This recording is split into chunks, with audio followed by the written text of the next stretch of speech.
Good morning friends, आपलं स्वागत. या लेक्चरमध्ये आपण इयत्ता 7वी सायन्स या विषयाचे लेक्चर घेणार आहे. याच्या अगोदर आपले 2-3 पार्ट झालेत या प्रकरणाचे. आता या पार्टमध्ये आपण पुढचा जो टॉपिक आहे, adaptation in plants of snowy regions. तर स्नोवी रिजन जो आहे, स्नो म्हणजे काय, बर्फ पडणारा परिसर, त्याला काय म्हणतो आपण, हा स्नोवी रिजन. आणि या स्नोवी रिजनमध्ये आढळणाऱ्या प्लांट्सने कोणतं ॲडॅप्टेशन केलं आहे त्या परिसरामध्ये मॅच होण्यासाठी, त्याच्यामध्ये आपल्याला बघायचं आहे. त्याच्यामध्ये आता पहिला प्रश्न आहे, in what way are sloping branches. Sloping branches म्हणजे काय? ब्रांचेस म्हणजे काय? फांद्या, झाडाला असणाऱ्या फांद्या. ह्या प्लांट्सला कशा युजफुल असतात या स्नोवी रिजनमध्ये. आता आपल्याला माहिती आहे स्नोवी रिजन म्हणजे काय, जिथं बर्फ पडतो. आणि बर्फ पडत असल्यामुळं जो बर्फ पडणार आहे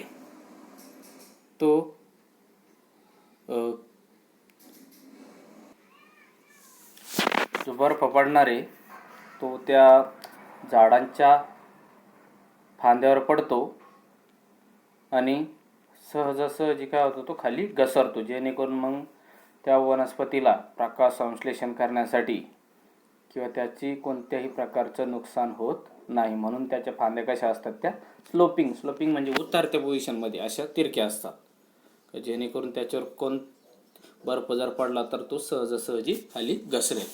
आता plants of snowy regions, these are plants of snowy regions mainly include conifers like देवदार. आता कोणते कोनिफर्स म्हणजे काय? कोण माहिती ना तुम्हाला? कोण जसं त्याला एक टोक असतं बघा कोणाला एका बाजूला, तसं कोनिफर्स त्याची पानं कशी असतात, सूचीपर्णी थोडक्यात, लाईक देवदार आणि पाईन. आता कोणती उदाहरणं दिली, नावं लक्षात ठेवा.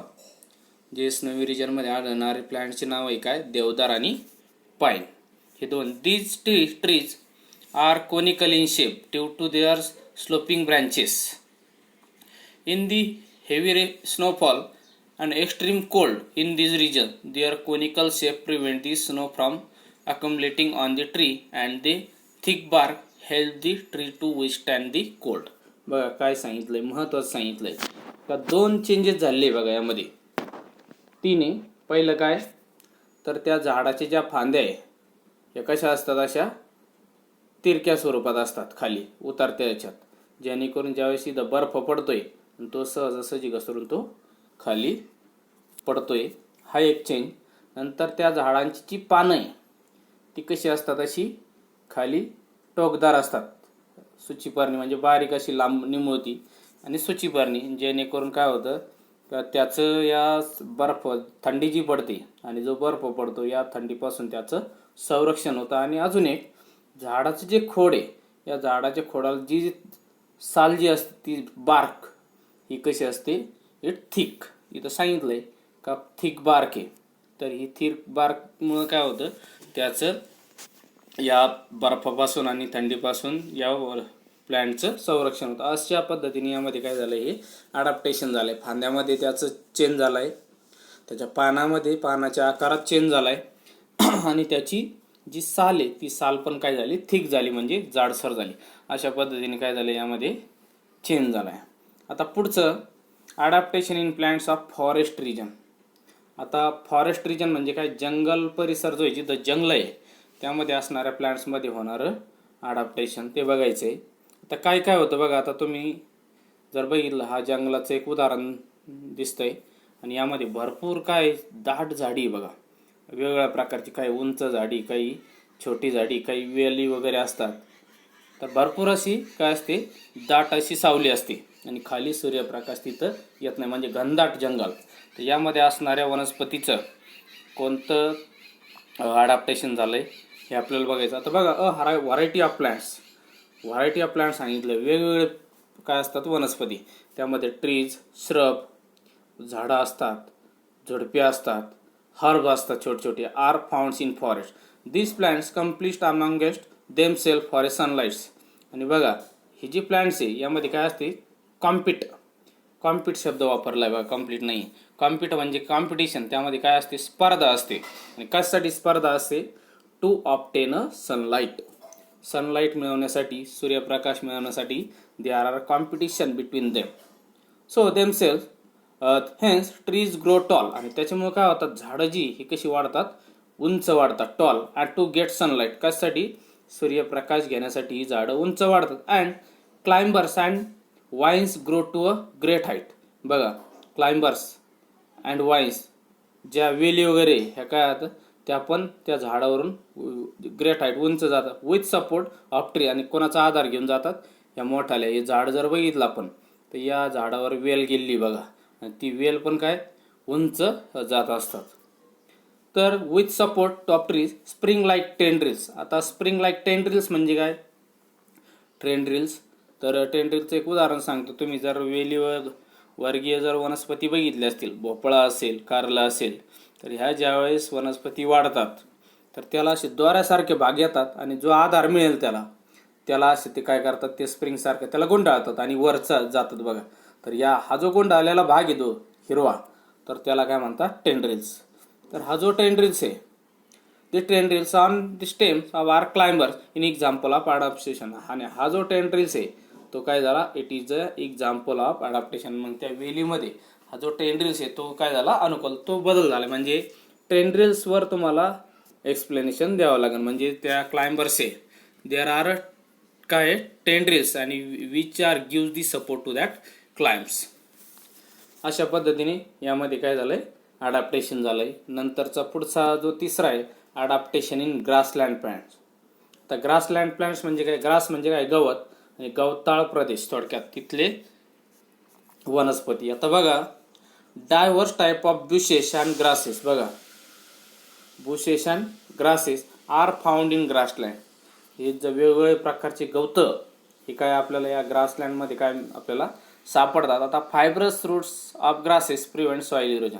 आता बघा, महत्त्वाचा फायदा काय सांगितलं या गवताचा, फायब्रस, त्याची जी मुळं कसे असतात, फायब्रस म्हणजे काय, तंतू असतात बघा त्या मुळांना, बारीक बारीक असे.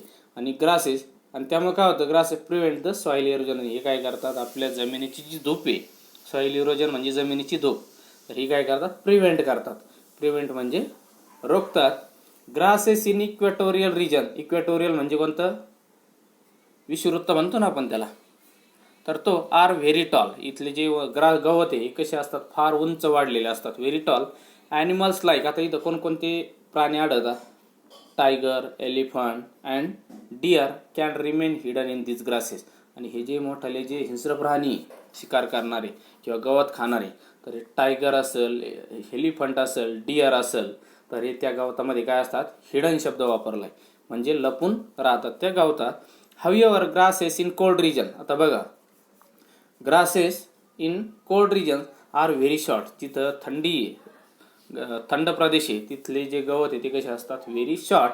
Animals like rabbit. आणि मग गवत छोटं असल्यामुळं तिथं पण छोटीच ॲनिमल असतात, लाईक रॅबिट्स असा, are found in such grasses. आणि अशी छोटी प्राणी त्या छोट्या छोट्या गवतामध्ये आपल्याला आढळतात. Vast meadows are found in hilly area as well as plains. बघा, आपल्याला भरपूर असं काय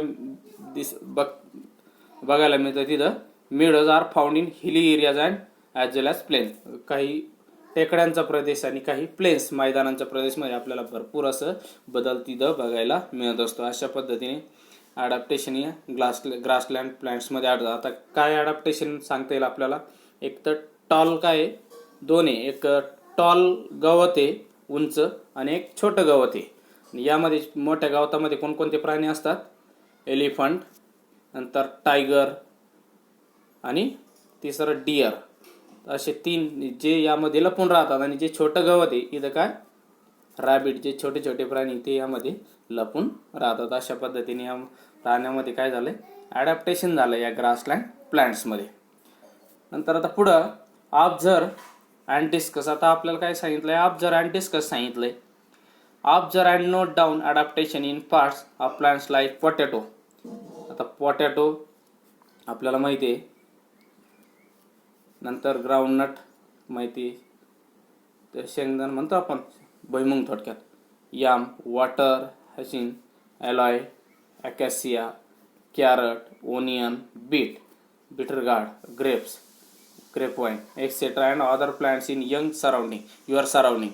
म्हणजे जवळजवळ बरेचसे जे उदाहरणं कसे सांगितले, जमिनीमध्ये वाढणारे जे प्लांट्स आहे, फळं जे जमिनीत येतात, थोडक्यात बटाटे असतील किंवा बीट असेल, कांदा असेल, भुईमुंग असेल, भुईमुगा शेंगा, हे कुठं येतात? सगळ्या जमिनीमध्ये येतात. मग याचे काय करायचं सांगितलं आहे आपल्याला? Observation, note down your adapt, आणि यामध्ये कोणतं प्रकारचं ॲडॅप्टेशन झालं हे त्यांनी आपल्याला विचारलं आहे. हे आपल्याला काय करायची? ही ॲक्टिव्हिटी करायची. आता पुढचं जे ॲडॅप्टेशन आहे, adaptation for injection of food in plants. बघा आता adaptation for injection of food in plants. आता बघा, इंजेक्शन ऑफ फूड म्हणजे काय? अन्न ग्रहण करणे. थोडक्यात इंजेक्शन देतो ना आपण, जसं डॉक्टरकडे जातो, ते काहीतरी औषध आपल्या शरीरात सोडतात, तसंच इथं फूड आपल्या शरीरात कसं, थोडक्यात या प्लांटच्या शरीरामध्ये कसं, तर यामध्ये कोणतं अनुकूलन झालं आपल्याला हे बघायचं आहे. आता यामध्ये बघा, most of the plants are anchored in ground and autotrophic. बघा, तर बरेचसे जे प्लांट्स आहे they are anchored in the ground and are autotrophic. ते कसे असतात? ऑटोट्रॉपिक म्हणजे स्वयंपोषी, स्वतःचं अन्न स्वतः तयार करतात, हे आपल्याला माहिती आहे. सगळ्या नाही, परंतु बऱ्याचशा वनस्पती. हाऊएव्हर प्लांट्स लाईक देवदार, डॉदर, कसकुटा म्हणतो, अरे पॅरासायटिक, किंवा पॅरासायटिक म्हणजे काय? आधी जीव, दुसऱ्यावर अवलंबून असणारे काय? Parasite. The plants body of डॉडर consist of yellow wire like a stem. आता ही जी येलो वायर आहे, तर तुम्ही जर उदाहरण जर बघितलं असेल कसकुटा, तरी अमरवेल माहिती आहे ना? हां, तर ही ज्या दुसऱ्यावर अवलंबून आहे, थोडक्यात एखाद्या मोठ्या झाडाच्या खोडावरती ही अवलंबून असते, तर तिचं एक्झाम्पल दिलंय. तर ही जी ही काय आहे, तिला काय असतात? Consist of yellow wire like a stems. तर पिवळ्या वायरच्या आकाराची त्याला काय असतात? अशी स्टेम्स असतात, त्या आकृतीत दाखवल्याप्रमाणे. अँड इट इज अ लिपलेस, आणि मग तिला पानं नसतात बघा. अँड कॅनॉट परफॉर्म फोटोसिंथेसिस, आणि ती स्वतः फोटोसिंथेसिस करत नाही. म्हणजे ती काय आहे? हेटेरोट्रॉपिक, स्वतःचं अन्न स्वतः तयार करत नाही. अमरवेल. However it has a haustorial sucking roots for absorbing nutrients from the host plant. आता बघा, ज्या प्लांट्सवरती वाढली असेल, तर त्यामध्ये काय होतात? तिचे जे रूट्स आहे हे काय होतात? त्यामध्ये पेनिट्रेट्स होतात, आणि ते काय करतात? त्यामध्ये असणारं जे न्यूट्रियन्स आहे हे काय करतात? ते ॲब्सॉर्ब करून घेतात, सकिंग करून घेतात, आणि त्यावरती ते जगत असतात. आता these roots penetrates up to conducting vessels. आता बघा, पेनिट्रेट्स म्हणजे त्यामध्ये शिरणे, त्या खोडाचे ज्या कंडक्टिंग वेसल्स आहे, ज्या दुसऱ्या झाडांच्या अन्न वहन करणाऱ्या, पाणी वहन करणाऱ्या, तिथपर्यंत जातात. आणि of the most plants to absorb water and food. आणि मग त्या प्लांटचं, ह्या वेली काय करतात? अमरवेल ही त्याचं अन्न आणि पाणी शोषून घेते त्या प्लांटचं. आता fungi do not have chlorophyll. अजून एक दुसरं उदाहरण दिलंय. हा जो पूर्ण पॅराग्राफ आहे कशाचा दिलाय? कसकुटा या प्लांटचा दिलाय अमरवेल. आता fungi do not have chlorophyll and cannot perform photosynthesis. आता फंगीचं पण तेच एक्झाम्पल आहे का, बुरशी जे आहे त्याला काय नसतं? क्लोरोफिल, हरित लवक नसतं, आणि मग हरित लवक नसल्यामुळं दे कॅनॉट परफॉर्म फोटोसिंथेसिस, ते प्रकाश संश्लेषण करत नाही. They obtain food from starchy foodstuff like a bhakri and bread. आणि बुरशी माहिती आपल्याला कुठं वाढते? तर शेळ्या भाकरीवर आणि ब्रेडवर, आणि मग त्यावर जगतात, आणि त्यामधले जे अन्न घटक आहे ते काय करतात?